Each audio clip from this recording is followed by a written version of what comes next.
조국 의원님 질의해 주시기 바랍니다. 박정근 사령관님 일어나 주시죠. 어제 검찰 특수본 소환 조사 받으셨죠? 그렇습니다. 네. 이제 지금부터 말 정확히 하셔야 됩니다. 아까 박범계 의원이 말하는 데 있어서 언론 보도에는 한 번 윤석열 대통령이 전화를 했다고 했지만 박범계 의원의 질문에 한 번 더 윤석열 당시 대통령이 총 2번 전화했다고 답하셨죠? 그렇습니다. 내용은 말할 수 없다고 하셨죠? 그렇습니다. 그런데 제가 아는 바로는 윤석열 대통령이 총 3번 전화했죠. 답 정확히 하셔야 됩니다. 총 3번 전화하셨죠. 2번입니다. 3번 아닙니까? 세 잘 생각해 번째 보십시오. 세 번째는 제가 통화하지 않아서 모르겠습니다. 제가 통화한 건 2번입니다. 어제 특수본 출석하실 때 자술서 제출하셨죠. 그렇습니다. 네. 자술서 제출하고 진술을 하는데 검찰 특수본 그 수사 담당 검사가 곽 사령관님에게 질문을 하는데 질문 내용에서 이번 내란 음모와 내란 실행 등등과 관련해서 김용현 중심으로 이것이 이루어진 것처럼 질문했죠. 윤석열이 아니라 김용현 중심으로 이것이 다 진행된 것처럼 질문했죠. 다 곽 사령관님의 답을 묻는 게 아닙니다. 검사가 그렇게 질문했죠. 그렇습니다. 이 점이 매우 중요합니다. 저희 당이 지금 검찰 내부에 설치되어 있는 내란 특별 수사본부에 대해서 매우 의심을 하고 있다고 얘기했는데 저는 국회의원일 뿐만 아니라 과거 민정수석 출신입니다. 어제 곽 사령관한테 질문을 던지는 자들이 검찰 특수본 검사 질문이 윤을 중심으로 묻지 않고 김용현 중심으로 질문을 하면서 김용현이 중심이고 윤석열이 부차적인 것처럼 질문을 곽 사령관한테 했어요. 답은 묻지 않겠습니다. 그 질문한 거 맞죠? 그건 맞습니다. 맞죠? 다음 법사위 등에서 이거 분명히 밝혀야 됩니다.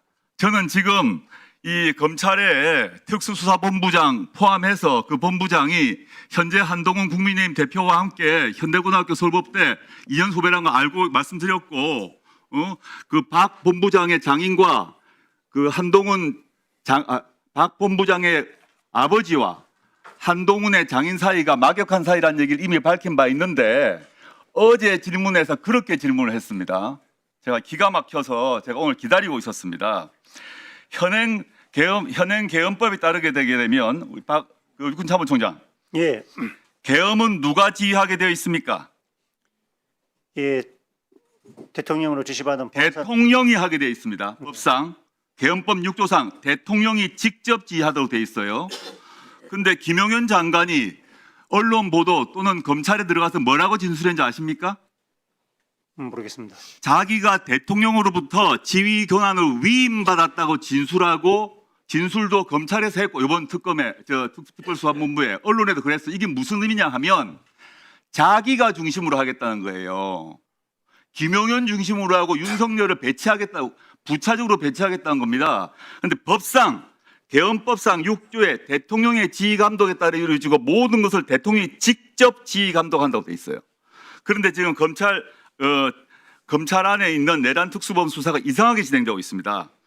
그래서 이거는 아까 확인하셨고, 그 다음에 차관 안 계시니까 그 지난번 회의에서 차관이 뭐라고 그랬나 하면 이 국방부 내에서 이 계엄 얘기가 되고 난 뒤에 박안수 총장에게 포고령을 전달했는데 법률 검토를 마쳤다라고 말했다고 했죠. 예, 법률 검토를 누구에게 맡겼습니까? 그 사실은 모르겠습니다. 홍창식 법무관리관 여기 있습니까? 예. 일어서 보세요. 홍창식 법무관리관. 예. 들어오기 전에 대륙아주 출신이죠. 예, 맞습니다. 대륙아주에서 김영은 장관과 잘 알고 계셨죠? 잘 알고 뭐 정도는 아닙니다. 알고 계셨죠? 그 안에서 같이 근무하셨죠? 예, 그렇습니다. 김영은 전 장관 인사추천으로 법무관리관 되셨죠? 그건 아닙니다. 그렇다면 이때 법률 검토 하셨습니까? 하지 않았습니다. 누가 했습니까? 저는 모릅니다. 어떻게 모릅니까? 장관이 박안수 총장에게 법률 검토를 마쳤다고 말했는데 국방부 조직안에서 이 법률 검토를 맡는 책임자가 누굽니까? 관리관 아닙니까? 그렇습니다. 그럼 누가 했습니까? 제가 알지 못합니다. 알지 못합니까? 예, 그렇습니다. 누가 했는지 확인해 주세요. 본인이 아니라 누가 했습니까? 그는 수사를 확인하시고요. 예, 핵심적으로 그다음에 할 것 같습니다. 제가 참을 수 없는 게 한두 개가 아닙니다. 방첩사령관 직무대의 일어나 보세요. 언론 보도에 났습니다만은 대통령이 국방부 장관을 통해서 저를 포함해서 피체포원들을 과천 방첩사 지하 구금시설로 체포해서 넣으라고 지시했죠. 그런 사실 없습니다. 본인이 못 들었다는 거 말고 그건 알고 있죠. 그런 모릅니다. 지시를 했다는 걸 알고 계시죠. 모릅니다. 언론 보도 안 봅니까? 언론 보도에 난 것은 언론 보도에 난 거 봤습니까? 안 봤습니까? 안기부 1차장한테 지시했고 그 내용을 현재 경찰청장도 그 얘기를 지시를 받았다는 얘기를 한 걸 못 들었어요? 언론 보도 못 봤습니다. 아 그래요? 예. 좋습니다. 국군 방첩사령부 안에 누군지 모르겠지만 그 내부에 있는 구금시설 과천 지하에 있죠. 구금시설 과천지하에 없습니다. 신문시설 있죠.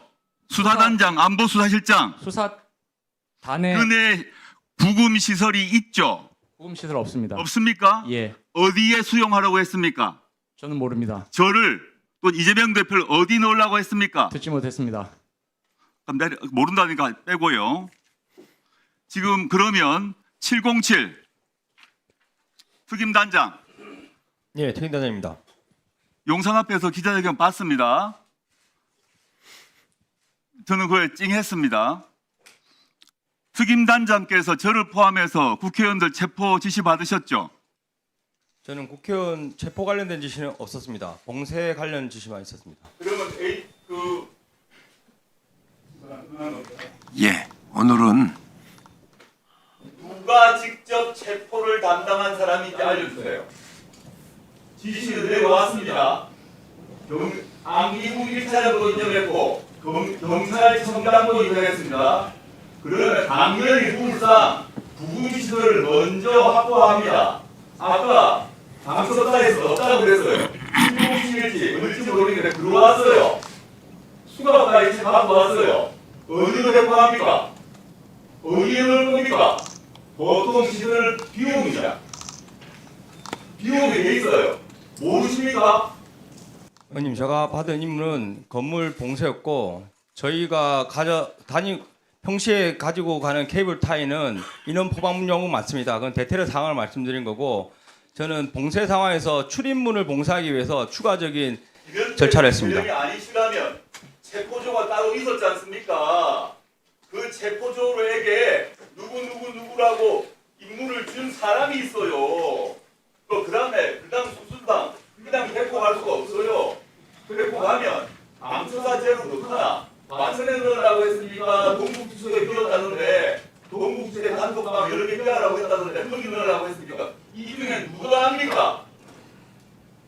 지금 그 비대장한테 말씀드린 거 아니에요. 모르신다 그랬으니까 이거 알려주세요. 지금 차관 경찰이 비웠는데 들어와서 국회의원 체포를 담당한 부대가 누구 국회의원을 잡아가지고 어디에 넣으려고 했는가 매우 중요합니다. 어디에 구금하려고 했는가 그 구금과 하면 그 구금을 해서 뭘 하려고 했는가 확인됩니다. 방첩사에 안 넣다고 했죠. 아직 확인해 보겠습니다. 조국 의원님 정리해 주시기 바랍니다. 정리 좀 해주시기 바랍니다. 오해하지 묻겠습니다. 자, 그러면 지금부터 잠시만 주목해 주시기 바랍니다. 제가 구독자분들을 위해서 선물 하나를 준비했는데요. 제가 항상 여러분들께 드리는 말씀이 있습니다. 뉴스만 평소에 잘 챙겨보셔도 돈이 되고 돈을 벌 수 있다라고 말씀을 드렸는데요. 여러분들은 여기 보시는 삼성전자 뉴스를 보고 어떤 생각이 드세요? 아니면 정치인들의 뉴스, 날씨 뉴스를 보고는 어떤 생각이 드시나요? 그냥 뉴스만 보고 끝내는지 아니면 이 뉴스를 어떻게 이용할 수 있는지 이 부분을 고민하고 계시는지를 되물어보고 싶습니다. 그 이유가 뭐냐 하면 제가 지난번에 여러분들께 뭐라고 말씀을 드렸었죠? 지금은 반도체 섹터를 눈여겨보셔야 한다고 말씀드렸습니다. 그리고 나서 이런 썸네일들 뉴스를 통해서 많이 보셨을 겁니다. 반도체 내용이 이슈가 됐을 때 부자들은 어떻게 생각한다? 반도체 관련주들은 뭐가 있는지, 어떤 종목이 가장 좋은지, 어디에 투자해야 돈이 몰리는지 자연스럽게 생각한다고 제가 말씀을 드렸죠.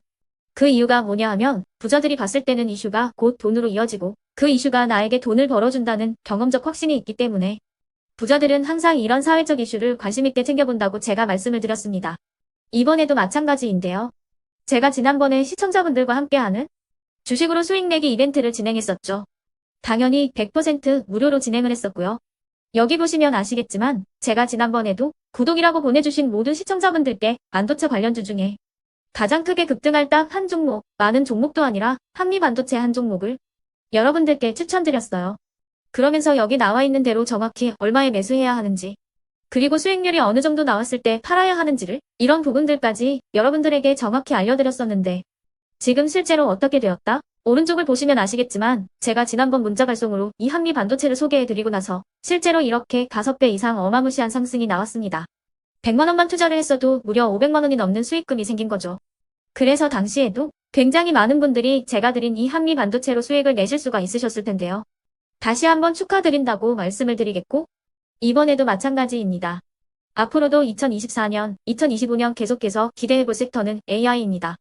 그 중에서도 AI 반도체는 그 누구도 부정할 수 없는 미래 성장 산업입니다. 그러면 우리가 어떻게 생각해 볼 수 있을까요? AI 반도체 종목 중에 앞으로 크게 대장 역할을 하면서 10배 이상 급등할 수 있는 템베고 종목을 지금부터 열심히 추적해야 한다는 겁니다.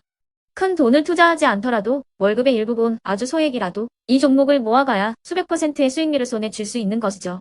지금 여러분이 보고 계시는 이 유튜브 또한 AI 반도체와 아주 밀접한 연관이 있고 반도체야말로 대한민국의 핵심 산업으로 앞으로 더더욱 시장은 성장할 수밖에 없습니다. 그렇기 때문에 제가 이번에도 뭘 보내드리고 있냐면 지난번과 똑같이 구독이라는 문자를 보내주시면 제가 AI 반도체 관련주 중에 앞으로 대장주 역할을 하면서 주가가 가장 크게 급등할 한 종목을 여러분들께 문자 발송으로 종목명과 사고 파는 시점을 모두 알려드릴 건데요. 그 문자를 받고 여러분들이 주식으로 돈 버는 연습을 한번 해보셨으면 좋겠고요. 혹시라도 나는 주식을 하지 않는다 하시는 분들은 주변에 주식하시는 지인분들에게 말씀을 해주셔도 되고요.